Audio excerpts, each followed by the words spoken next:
Welcome to the Luke Macias Show. Democrats are freaking out because Republicans are actually setting an expectation that they won't be working as closely with Democrats as Speaker Dade Phelan did last session. And we actually have a Democrat that came out on the record and admitted what Dade Phelan has already told us, which is that he knew Democrats were going to flee to D.C. He knew they were going to break quorum, and he assured them that there were not going to be consequences, which there weren't. Let's break it down for you and let you actually listen to the clips yourself. Let's get to the show.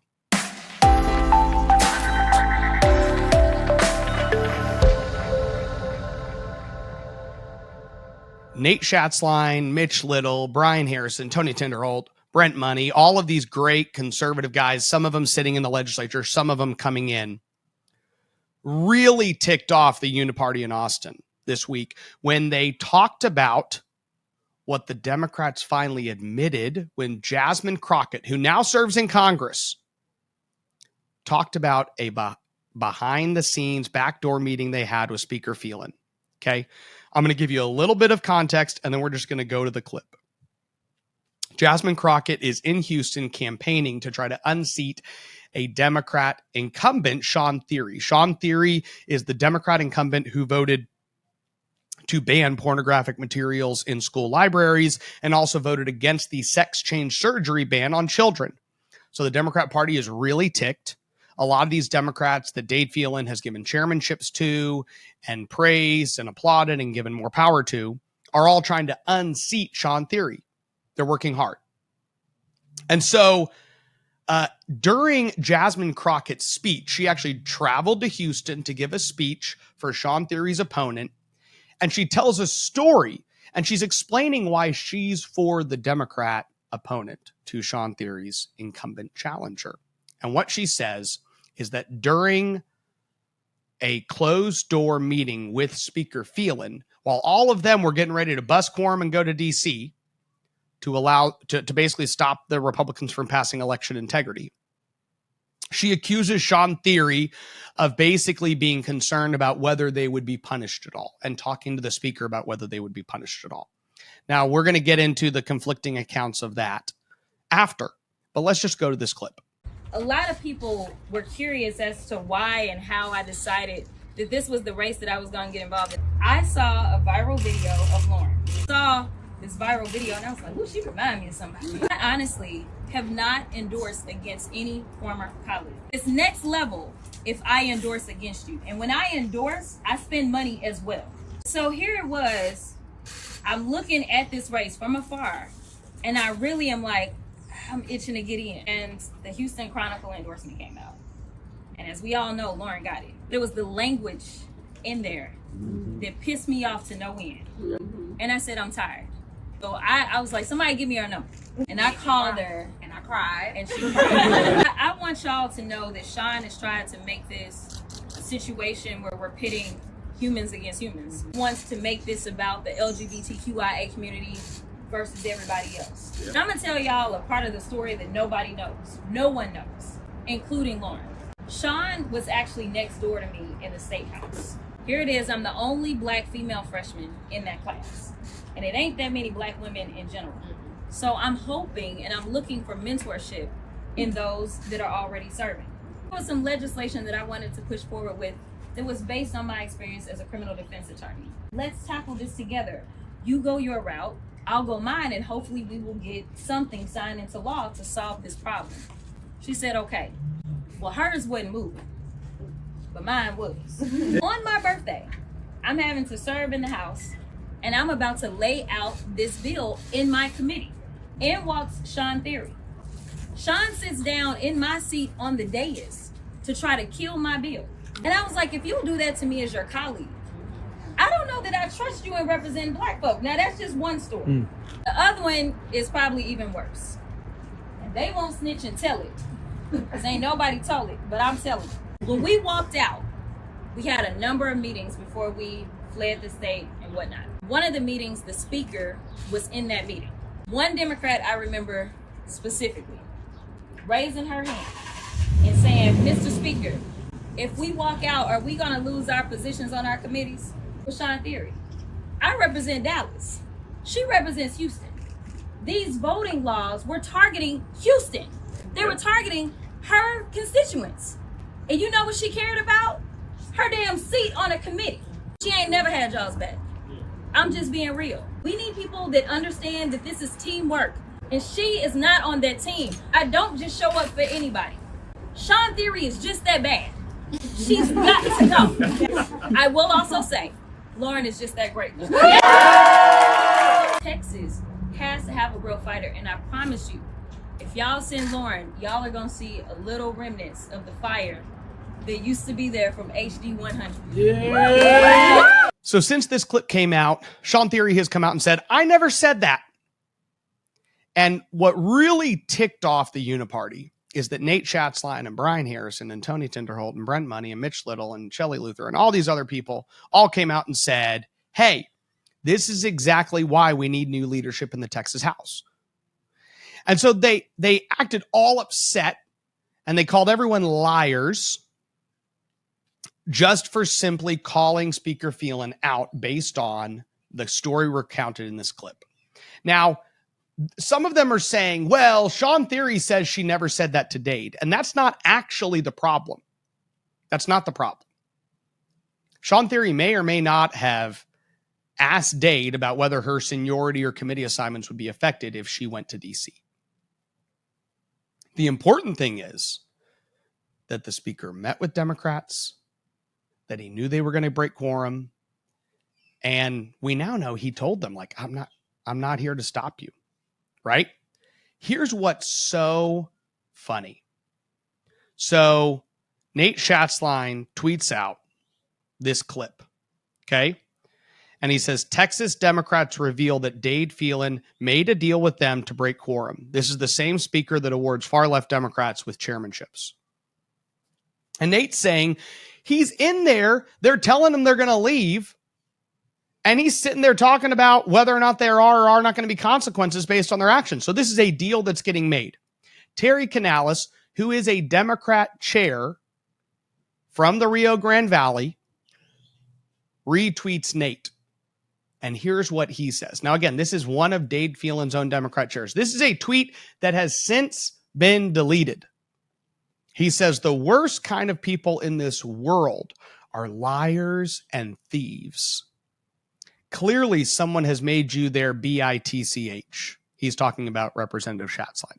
Clearly, someone has made you their bitch for you to trade your honor and lie like this. I was there.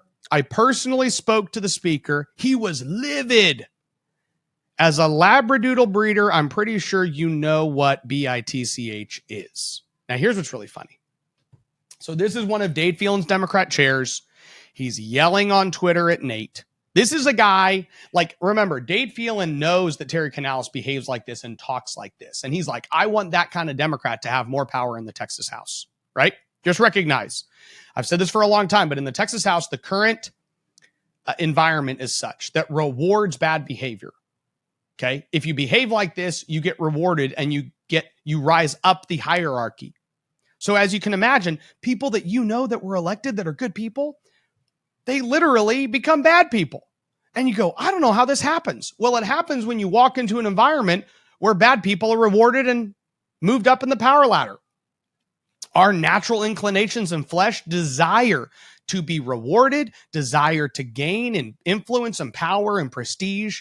And you get there and all of that flesh is incentivized to do the wrong thing and behave in a childish way like Terry Canales. Name call, curse, belittle. He then calls Nate Schatzline a Labradoodle breeder. Now, this is what's really funny. Nate Schatzline does not breed Labradoodles. Brian Harrison has Labradoodles, right? I don't even know if he still has them. I haven't checked in on the Labradoodle Harrison business recently, but maybe he just has a husband and wife Labradoodle who happen to procreate on a regular basis, and then he sells those dogs. I don't know what's going on. But the point is, either at some point or currently, Brian Harrison has some dogs and they breed and those puppies get sold. That alone ticks off the Uniparty too. I don't know why they're obsessed with Brian Harrison's dogs, but they are.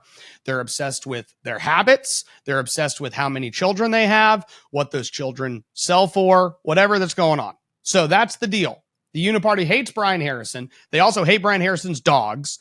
And they're so mad at Nate Schatzline for calling out the Uniparty that they're like, you're a Labradoodle breeder. Oh, wait, that's the wrong one. Which Terry Canales later came back with like, oh, sorry, I got the wrong BITCH. You know, they're that's a different guy. Okay.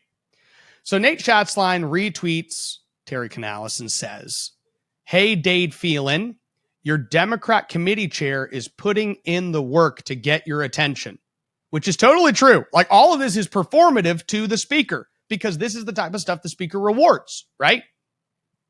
Jared Patterson called all of these incoming guys misfit toys. Okay. Literally. He goes on a podcast and he goes, all these people, they're all just misfit toys. And that's the way he's referring to Mitch Little and Shelley Luther and Brent Money and all these guys, right? And then a month later, Dade Phelan's like he should chair a select committee. Why? Because he wants to encourage that kind of behavior. It's the toxic behavior he wants to reward. Dustin Burrows is a bully. He's somebody who basically tries to go around and yell at people if they vote their district and says, you have to vote in line with us. He gets rewarded and given power. So Nate Schatzline says, hey, Dade Phelan, your Democrat committee chair is putting in the work to get your attention. Please give him an attaboy. Democrat committee chairs for Dade, which is so true. Like the whole point of what we're talking about here is that all these Democrats and Dade are working in conjunction. And then the way to call out conservatives as liars is for Democrat committee chairs to come to his defense. Really ironic. Then Representative Schatzline posted a clip, which we are going to go to. This is when Dade Phelan is talking himself about the time he spent with Democrats before they broke quorum. Let's go to this clip. I met with the Democrats and I said, you know, I heard there's a rumor y'all may leave. I'm not going to lock the doors. I'm not going to arrest anybody, even though I have that authority. So after Jared Patterson, who's a Republican, and then Terry Canales, a Democrat, come out and the Uniparty strikes and says, you're all a bunch of liars. They go, wait a second. We're not a bunch of liars. Dade Phelan himself said to the media, I met with the Democrats. I told him I wasn't locking the doors and I wasn't going to arrest him. Here's the thing. He has the ability to do that. That's the authority vested in the speaker. All he has to do is recognize a motion and Republicans could vote to lock the doors. And that happens when they think people are just going to quit their job. They go, look, we've got work to do for the taxpayers. We've got work to do for our voters who elected us to ensure we have election integrity in place. Lock the doors. Let's get to work and let's finish this business that we have before the House. So Dade tells the Democrats, I'm not locking the doors and I'm not arresting you. Now, why do you think he would tell Democrats that? Because they help keep him in power. That's what you do. That is how you behave when you are beholden to this group that have empowered you to be the leader. So he goes in there and he tells them. He basically says what Jasmine Crockett said he said. It's 8-second version. But what we now know from multiple people involved in this meeting is that Dade Phelan met with the Democrats, that he made it clear to them, I'm not going to try to keep you here. And if you leave, I'm not going to ask for you to be arrested. And then when Terry Canales is complaining, what does he say? I was there. The speaker was livid. I loved Brent Money's reply. Brent Money, incoming member from House District 2, replied, he was livid, so what did he do? And I think I'm paraphrasing, but it was something like that. Like, okay, so he was so angry. What happened to the Democrats that all left then? Nothing. Nothing happened to the Democrats. They left. Most of those Democrats that fled to D.C. have better, more powerful committees and committees that are better for their own fundraising efforts with the lobby than Tony Tinderholt, Brian Harrison, Nate Schatzline, a lot of other conservative members in the Texas House. Like, recognize that. They left, and Dade still was like, y'all are still going to have all the positions you have. You're still going to have all these chairmanships. You're still going to have all these vice chairmanships. You're still going to have all these coveted positions on these high fundraising committees. That was the reward they got for leaving. Structure dictates behavior. If the structure you have set in place is such that when people behave this way, they get rewarded, then that's going to dictate behavior. And it takes a special kind of principled individual to come into that environment and actually stay true to themselves. It's very difficult. That's why you have a bunch of Republicans who are coming in who have signed the contract with Texas and have said, we actually have a plan to change the direction of the Texas House and leadership. And it's structural changes. So people will ask about, hey, is there a bill you want to pass? Are there priorities you want to see in place? Of course there are. But the structural changes are more important when it comes to establishing a new culture and environment in the Texas House such that the right kind of behavior will be rewarded. It will dictate better behavior. You will get better behavior not only out of incoming members, out of the members that are currently there. They will behave better. And I will tell you this, it's not just the members, because most members don't act like a Jared Patterson or a Cole Hefner, okay? Most don't. And they're still okay. They keep their head down. They have okay committee assignments. Some of them are chairman and all that stuff. And so they'll behave better, but even Jared Patterson and Cole Hefner will behave better. These people who act like children, they might act like, let's say they're right now acting like a high schooler or a college, kind of, they call them frat boys a little bit, like they're acting like frat boys. I mean, yeah, they might even start acting like young professionals, in their mid to late 20s. That could be awesome.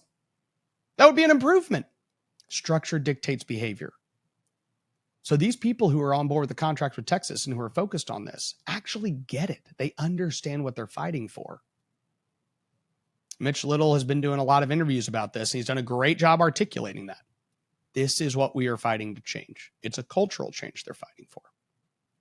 Is it possible to morph from a hero into a villain? I'm Valerie Munoz. Join me as I introduce you to the most powerful lobbying group in Texas. One that started as a savior, but has become the very thing they were created to destroy. Listen now to Season 7 of Exposed, The Beast of Austin, available wherever you get podcasts. A lot's going on right now. Early voting starts next week. Guys, you think a bunch of people are just going to vote. If you're going to vote, you think everyone else is going to vote. That's not how this works, okay? People forget what's going on. I was literally talking to somebody this week who lives in a very competitive House district in Texas. And I said, hey, early voting starts next week. And they go, oh gosh, what are we voting for? This is a conservative person. They just don't know what's going on. And if I didn't tell them that, and I don't text them next week, the location that they need to go vote, then this husband and wife are not going to go vote. That's just the truth. Because we're in a representative republic where they don't live and breathe politics all the time. So you have to start reaching out to people Monday through Friday and actually make sure that they're voting. And a lot of you are going to be coming down to Texas, San Antonio. I said Texas. I mean, you're already in Texas, but you're going to come down to San Antonio and participate in the Republican State Convention. I will be there. I look forward to seeing a lot of you there, talking to a lot of you. If you see me, stop me. Let's connect. Love meeting new followers of the show, especially at state convention or other stuff. There are literally people I met at the last state convention that I'm now good friends with. And so this happens, but let's all continue to work to not only ensure that our party moves in the right direction. If you haven't listened to the conversation I had with Matt Rinaldi last week, you have to do it, especially if you're a delegate. Go back, and he talks about why he's supporting Abraham George and Dorinda Randall and Debbie Georgiadis. But in a broader context, he literally has a conversation about where the party is today compared to where it was 10 years ago, 6 years ago, 5 years ago, and where it is today. And what he has done to put the party in that position and why that's important for us to ensure that the Texas GOP continues these positive reforms moving forward. A lot's going on. I hope you're aware. The next 2 weeks is going to be crazy. I'm going to be at convention next week. We should be able to bring you some good content from there as well. Stay tuned to Texas Scorecard. We'll be posting stuff. They also have a big booth. A lot of the conservative organizations, a lot of these conservative candidates who won or they're fighting are going to be there. So stop these people, engage. Let's build and continue to strengthen our coalition so we can keep fighting to move Texas in the right direction. May God bless you, and may God bless the great state of Texas. Do you want to get your news from people who share your values? Texas Scorecard, real news for real Texans.